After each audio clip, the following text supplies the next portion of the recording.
Other Lies I Tell My Children, and that was published by St. Martin's Press. And USA Today said of her first book, Konig's debut is downright Bombeckian, as in Irma Bombeck, hilarious and brilliant.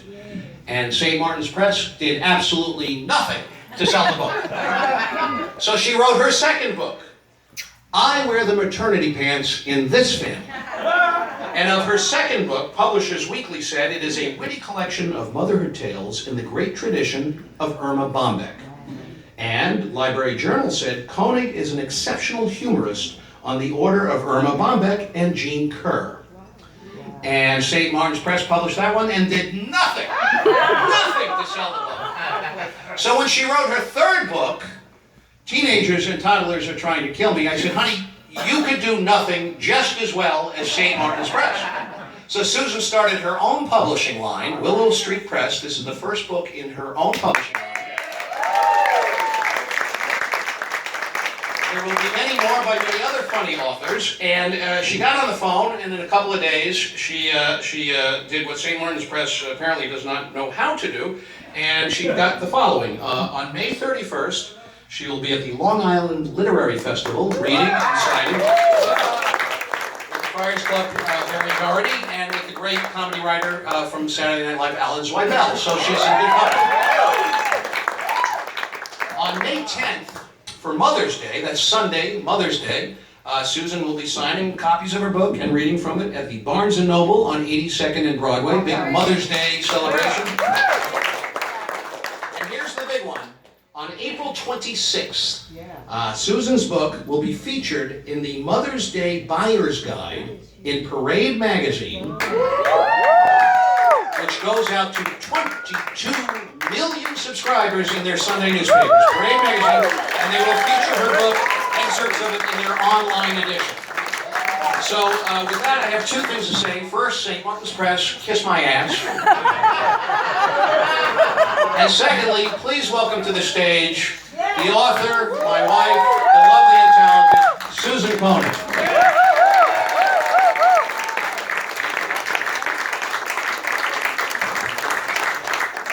Thank you. I hope there's nobody here from St. Martin's Press. Too late. How did I get to follow all these headliners? Oh my goodness. Thank you all for coming. People in my life from childhood to high school to my many careers and many jobs, and friends from the suburbs and the city. It means so much to me that you're here. I'm just going to read a short chapter from my book. I wanted to find something filthy enough for the Friars Club. The best I could do was a chapter about breastfeeding. So, and that involves Gisele Bündchen. You know Gisele Bündchen, the supermodel. Yeah, so I'm going to read this chapter with my glasses. Thank you. When our teenage daughter was born, and we became first-time parents, my husband and I kept a feeding notebook for weeks. I had received breastfeeding instruction in the hospital from the die-hard lactation specialists at the La Leche League, or as my husband calls it, the Cafe con Leche Society. They didn't want me to give my baby any formula at all. No formula, they said. They were really adamant about it. There might have been some clicking of heels. I'm not sure, I was a little woozy. Aggressive as they were, and as worn down as I was, I waited until they left, and then I made sure there was plenty of formula for the baby. Over the next few days, the baby and I worked it out so I could breastfeed too. When we brought her home, we were like most first-time parents, completely terrified we might do something to break the baby. So we kept copious notes of everything going into the baby, not so much coming out. And here are actual notes from our actual note-taking. Midnight, 4-ounce bottle, spit up. 12:20 a.m., breastfed 20 minutes, spit up. 1 a.m., breastfed 20 minutes, spit up. 2:20 a.m., bottle fed 4 ounces. 3 a.m., breastfed 45 minutes. Spit up a lot. 5 a.m., breastfed 2 hours. Wow.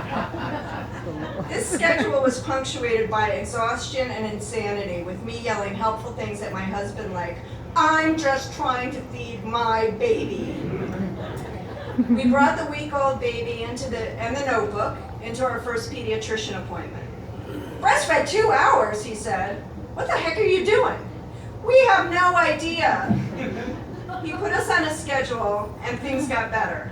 After about 2 months, I stopped breastfeeding her, which was also painful as the milk continued to build up. If you've ever had a part of your body completely filled with a beverage and you were counting on someone who's only been alive for 8 weeks to alleviate it, then you know what I'm talking about. We finally tapered off and she went straight for the bottle. So did I. 2 years later, when her brother was born weighing 12 pounds, 1 ounce. Wow. It's not a typo. For a reference point on how our 12-pound bouncing boy compared to other babies in the maternity ward, think of Godzilla and the citizens of Tokyo. I declined the breastfeeding option as I was terrified by potential production quotas, and I wanted as many people as possible to be able to feed the bruiser. I didn't breastfeed the next 2 boys because I didn't want to play favorites. Which brings me, naturally enough, to supermodel Gisele Bündchen. She once proposed that there be an international law mandating all babies be breastfed for 6 months. Oh, no. Before this decree, Ms. Bündchen was primarily known for being paid to wear her underwear in public. The oft-photographed lingerie model made the big pronouncement after having her own baby. "I think there should be a worldwide law that mothers breastfeed their babies for 6 months." Supermodel international breastfeeding expert Gisele Bündchen quickly clarified on her website, "I am not here to judge." Along with the proposed mandatory nursing law, supermodel international breastfeeding expert NFL trash talker Gisele Bündchen also chimed in on the subject of pregnancy weight gain. "I think a lot of people get pregnant and decide they can turn into garbage disposals." Hey, as someone who raised the stock of Ben & Jerry, gaining 185 pounds over 4 pregnancies, Good for you. I resent that remark. Ice cream is not garbage. If she's not here to judge, I would hate to be around when supermodel Gisele Bündchen is in a judgmental mood. What do I have to worry about? Supermodel Gisele Bündchen and I do not have a lot in common. Supermodel Gisele Bündchen practiced kung fu while pregnant. I ordered mushu pork while pregnant. Supermodel Gisele Bündchen meditated intensively while giving birth. I medicated heavily while giving birth. Supermodel Gisele Bündchen weighs 9 stone. That's 126 pounds. I weighed 9 stone in 9th grade. Supermodel Gisele Bündchen said, "I wasn't expecting someone else to get the baby out of me."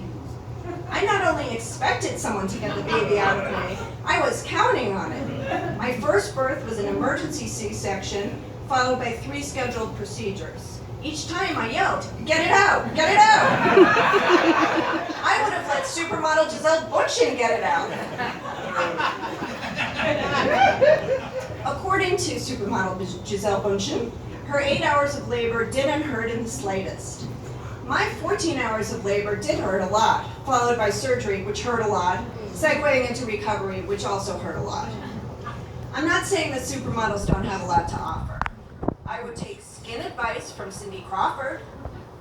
I would listen to yoga tips from Christy Turlington. I'd let Christy Brinkley recommend a good divorce lawyer. But breastfeeding advice or mandatory international laws from a woman who's known for 2 things, her underwear and cursing out her husband's teammates. Hey Gisele, keep your hands off my breasts. But I'm not here to judge. Thank you.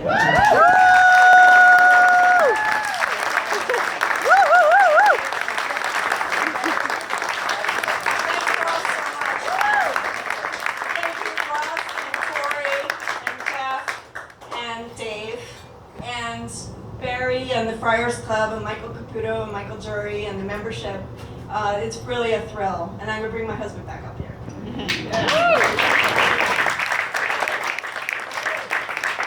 Susan is going to sit down and she's going to sign copies of the book, and they're on sale for $10. And please buy a lot of them because I brought 300 copies. And I've had double hernia surgery and I can't carry these things home. So get one for your mother, get one for your mothers-in-law, get one for all the mothers in your life, and watch Louis